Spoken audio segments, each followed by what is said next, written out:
Welcome back to WCB Jazz Vinyl. Today we're going to talk about two brand new releases by Blue Note in their Tone Poet series. We have Into Something by Kenny Dorham, and we have Watkins at Large by Doug Watkins. I also happen to have original pressings of each of these that I'm going to use as reference points. So before we get started, as always, hit like and hit subscribe. Helps me out quite a bit. You can hit that notification bell if you want push notifications. And as usual, you can follow me over at Instagram. I'm at what_can_brown. So just a little bit about Doug Watkins. So he did not make many albums as a leader, but he was on a ton of sessions as a supporting member. So in terms of his albums as a leader, well, there was Watkins at Large, and then there was also Soulnik that came out in 1960 for the New Jazz label. Doug Watkins, unfortunately, was killed in an auto accident shortly after Soulnik was released, I think towards the beginning of 1962. Some of the detail around that is that he was driving from Arizona to San Francisco. Apparently, he was meeting up with Philly Joe Jones. He fell asleep at the wheel and got hit by an oncoming truck. He actually had two other musicians in the car with him when it happened, but they both survived. So those were Sir Roland Hanna and Bill Hardman. So in a way, a little bit of an echo, right, of the Clifford Brown auto accident that also killed that also killed, who was it? It was Bud Powell's brother. But in this case, obviously Roland Hanna and Bill Hardman survived. So in terms of Doug Watkins and Watkins at Large, I think one of the great things, one of the great sort of elements of any bass-led album is when it is a bass feature. And you could say that that goes without saying, but it really doesn't. There's lots of bass-led albums that aren't necessarily bass features. Some cases it's because the bassist, like Charles Mingus, was such a was such a composer and he wanted to highlight that. But in other cases, it happens to be led by a bassist, but it ends up kind of being still a horn feature. I think that this album does a great job of being that bass-led album in terms of offering the bassist a lot of solo space. And I think that this is one of the reasons why it's great to have a brand new reissue, because these old transition records they just don't. Here's the thing. On one hand, a lot of them were on styrene, and on the other hand, because of their age, and because these covers had a tendency of just like falling apart, seam splits, and like losing their labels and all this kind of stuff, it's really difficult to find original transition records in great playing shape. So they're often going to have noise. And so when you have an album that's led by a bassist and it features the bassist, you know it's going to be a little bit quieter. You really want to hear it. Otherwise, you're going to be more focused on some of that surface noise. So having there be a brand new Tone Poet release, I think is really exciting. Plus the fact, independent of that this is a bass-led album, it's just a fantastic album of music. So across all the other musicians, and again, we have who do we have? We we have two other we have two horns, we have guitar, and then we have the rhythm section. Each of the instruments sound great here, despite the denseness of having, again, those two horns plus guitar plus rhythm. So I think that of particular note, perhaps Mobley's sax and Bird's trumpet are both very, very nicely recorded. But really, I would say that everyone is very nicely recorded, maybe with a slight caveat that I think that the piano could have been maybe perhaps just a little bit better. And so I guess what I mean by that is that, so Duke Jordan's piano, and I do believe that this is reflective of the original recording. You can certainly hear him throughout, but it sounds like maybe there's more of the room noise that's, or the sort of the room that colors how he's playing, or like how it sounds in the mix. And I guess I think that space is always going to be something that colors the instruments across the board. You're always going to get some sort of character and nature of the studio or the live setting that they're recording in. It just felt like maybe it was a little bit more apparent with the piano, maybe to a lesser extent the drums, but nothing really to complain about per se. It's just, again, something that I noticed that that maybe was a little bit more present, that I kind of, I don't know, that I sort of zeroed in on. So in terms of the content on this album, there's just 5 tracks. So it is a longer format, especially with side 1. So it's like a 9+ minute track, and then like a 12+ minute track. On side 2, there's like a 10-minute and then a couple of shorter ones. But I really like the longer format here because it offers, there's so many musicians, it offers everyone not only a chance to solo, but also a lot of space for them to stretch. So what style is this music? I mean, if we're going to classify it, I would call it hard bop. It's not unlike a lot of the other music that was being performed for Blue Note, which makes it particularly conducive, I think, to the Tone Poet series. You also have some of these musicians who are playing for Blue Note. So, they're not going to change their style depending on the label that they're playing for necessarily. But I think anybody who likes those early Blue Notes, I think, is going to find a lot to enjoy here. I'm really happy that they decided to tackle Transition Records titles for some of those reasons that I mentioned earlier, right? That it's hard, it's just so hard to find these titles in their original format. So, this is my original, and it's certainly seen better days, not just in terms of the cover, but the LP as well. So both of the labels have fallen off, although I do have them here, which is fortunate. But the actual vinyl on this of my copy is like G plus condition. So it really isn't a great way to hear it. I ended up picking this up because it's just impossible to find one in better condition, and I wanted to have the original item at some point. But now that it's been included in the Tone Poet, I think anybody whose priority is simply hearing the music in the best possible way that they can, obviously it's going to be the Tone Poet. Even if this copy of mine was in great shape, I have a feeling, I don't know, but I have a feeling the Tone Poet would probably be the one to get anyway from a music standpoint, just because it sounds that good, it sounds that dynamic, and I just can't imagine that an original styrene of this album would sound as good. So, again, super happy that they decided to tackle Watkins at large. So next up is Kenny Dorham's Into Something. So this was originally put out on Pacific Jazz Records. The lineup includes, well, I've kind of been referring to it as a Kenny Dorham record, but I suppose it's billed as Kenny Dorham and Jackie McLean as sort of co-leaders on this. But they also have Walter Bishop Jr., Leroy Vinegar, and Art Taylor in the lineup. This is a live recording. It's presented here in stereo. So it was recorded at the Jazz Workshop in San Francisco in 1961. So that kind of helps you place it in time. So as with all of these, right? So sourced from the original analog tapes, produced by Joe Harley, cut by Kevin Gray, pressed on 180 gram vinyl by RTI, and it's a Stoughton jacket as well. But again, not a gatefold. Now, what they did include, they actually included this in both of these. And I didn't reference it with the Watkins at Large. So in the Watkins at Large, there's an insert that comes with it, and I do believe it's the same insert for the other transition titles as well. So it addresses the two Bird titles and the Watkins title. This one also comes with an insert, but obviously this one is going to be specific to this particular release, and so it's called Retrospectives in Real Time by Thomas Conrad. And this is somebody who, in this discussion, not only talks about the importance of this album and the reaction of the audience, which I think is a little funny because he kind of refers to the audience as being a little bit aloof. But he also references that he went to that venue in 1963, and so he kind of has some experience with the vibe, I suppose. So let's talk about Into Something. And this is a record that I would say has been more available than Watkins at Large. Now, don't get me wrong, I think you can get a Japanese reissue of Watkins at Large, and there's other ways to hear it, right? I mean, it's been digitized, but if what you're after is an original pressing, Watkins at Large is extremely difficult to get, which is why I had to settle for such a terrible condition copy. But the original of Kenny Dorham and Jackie McLean's Into Something has been a little bit more available. You'll notice some of the character with mine is that a previous owner wrote Big Ed in large text here in Sharpie that's impossible to remove. I've tried all the tactics, despite the fact that it's laminated cover.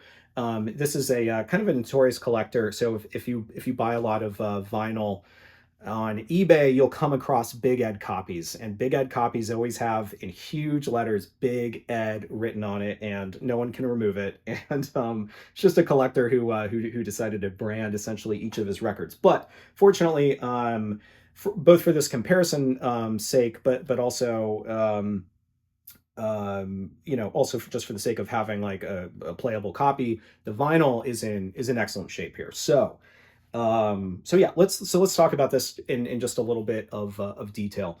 So as far as the original goes of this record, and you'll note that I didn't talk about the original of the Watkins at Large because it's not even worth listening to.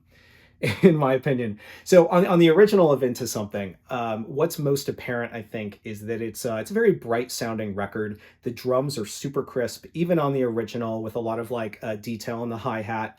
I would say that the original perhaps maybe was a little bit too hot in terms of how it was recorded, because there is some high frequency distortion that I don't think is Grooveware. I think it's actually it's actually just how it was how it was produced. Also, in terms of the sound, the bass is not very distinct. You can kind of hear a little bit of the rumble, but not very much. And then I think that you're kind of missing some of the I think you're missing some of the piano in the mix as well. Now, one thing that is, however, the case with that original is that Kenny Dorham sounds great and Jackie McLean sounds great, but that's not that unusual in a lot of these recordings, especially live recordings, where it was simply easier to capture some of these horns that are being both because they project as well as potentially they were better mic'd.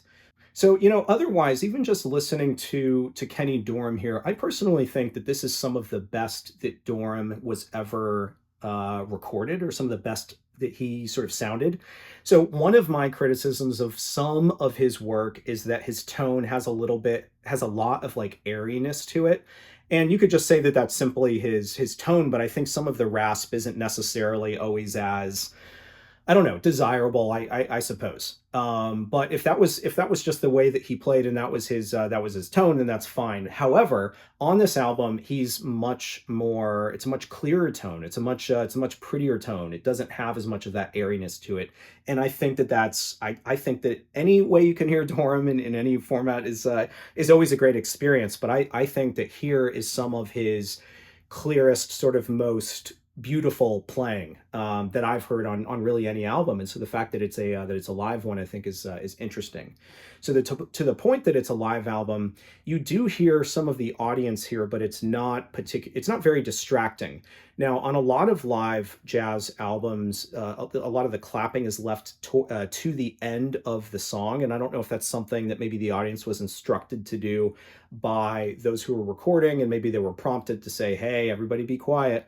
Anyway, on this album, you do get a little bit more of a live feel, not because the audience is chatting throughout the performance, but because they actually clap for individual soloists. And I think that that's not unusual for those of us who go to live performances of instrumental music, but it is unusual for those of us who listen to live performances on recorded vinyl from that time period. So it's interesting that there's some of that clapping, but it's very tasteful. It doesn't distract from the music, and I think it actually adds very nicely to the vibe of this record. So if there's any differences on the reissue versus the original, and I'm going to sound a little bit, by a pun intended, broken record here, especially when it comes to some of my discussions of the Tone Poet series. But a lot of those hallmarks of the Tone Poet series are, I think, in terms of how they compare to the originals, a lot of that is present here as well, and that's a good thing. So on this reissue, what I would say is that, as much as I said earlier that the bass and the piano were a little bit more lost in the mix, the bass is much more present here. It's not overly boomy, but you definitely hear it more, especially that lower end frequency. So it seems like the range of frequency is wider with this release, and you get to hear more of the bass, and I think that that's really nice. I do think that Dorham's horn here is even more dynamic, more vibrant than what you hear on that original. There's more detail on his attacks, and there feels like there's more nuance with his playing. So one of the things that I've talked about, especially with some of these stereo tone poets, is that it feels like there's more space around the individual musicians, and therefore better soundstage, and you get more character, I think, with some of their playing. Whereas on some of the original pressings, it feels like it's more, I want to say blended, but maybe that's the best way that I can describe it. But here, a lot more distinction between the individual instruments, and I think that again, the dynamics, or the sort of the frequency feels wider in order to capture everything that was on that original tape, perhaps. So I mentioned that the bass is better. My other criticism was the piano on the original. You can definitely hear the piano a lot better here. Not in a way that makes it, overpowering by any means. I even just mean, because you can always hear the piano when when Walter Bishop is soloing, but here there's a lot more audible comping of the piano behind some of the soloists, and I think that that's a good thing because it's there and you want to hear it. And to some degree, piano comping is for the benefit of the soloist to help structure and give them ideas, kind of thing. But on the other hand, I think that there's a lot of I think there's a lot that a piano adds even to the feel and the energy of some of these solos, in addition to just doing some of the soloists a favor. So I really like anytime a musician's playing, I definitely want to hear it. Unfortunately, I think that they did a great job with this capturing all of those musicians. So I am going to just quickly call out maybe one example of where I think Dorham's tone is perhaps best, and really just one of the most beautiful examples of his playing. Period. And that is the track "It Could Happen to You." So again, I think this is maybe the best example on the album of just how beautiful and clear his tone is.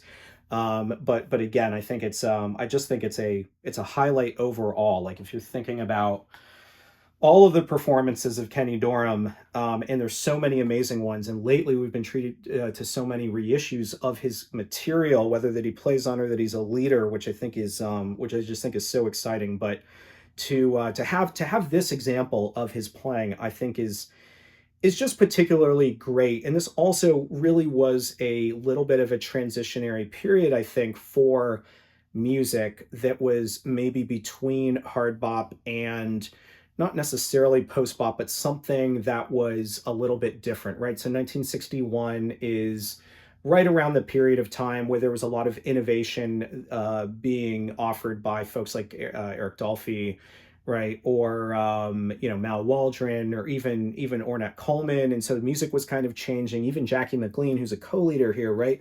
Look at his Blue Note records, and he was just at this point where he was trying to push the boundaries, I think, of a lot of recorded music. And if you look at Jackie McLean's Blue Note albums in succession in the early 60s, you just see this rapid transition of him exploring music in incorporating a little bit more of the free sort of style. And so I do at the same time that there's some standards here, and at the same time there is some perhaps more traditional playing or more hard bop playing. It does feel like there's a little bit of that energy that both of these guys, really the whole group, are bringing to this performance. And so, I don't just look at this as a great thing that they released just because it happened to be, pressed or, released by Pacific in 1961 and it has a great lineup. It's a great example to bring forward, I think, of folks who are interested in some of the evidence of how music was continuing to shape during this period of time. So I'm just I've always been a huge fan of this record. It's always gotten a lot of playing time, but I had to see, despite the fact that I have a decent copy, I had to see what Blue Note was going to do with this, and I was not disappointed whatsoever. This is just a beautiful, beautiful record, and I think everybody who either you're familiar with this and you want the best sounding copy, this is a great option. And if you're not familiar with this, but you're a fan of Tone Poet and that's what brought you to this, I don't think you're going to be disappointed. This is going to fit right into the rest of the Blue Note catalog, even if it doesn't have as thick of a as thick of a spine to showcase on your shelves. So anyway, I'm a big fan of both of these releases. Super happy that I was able to grab a copy of each. And yeah, I'm gonna kind of leave it at that. So it was a little bit just more of my reaction, I guess, of these two brand new releases. So hope this was helpful, as always, for anybody on the fence about picking one of these up or wondering what they sound like. Obviously, just go preview them. You can stream the tracks or whatever. All right, so with that, thanks very much everyone for your attention, and I will see you next time.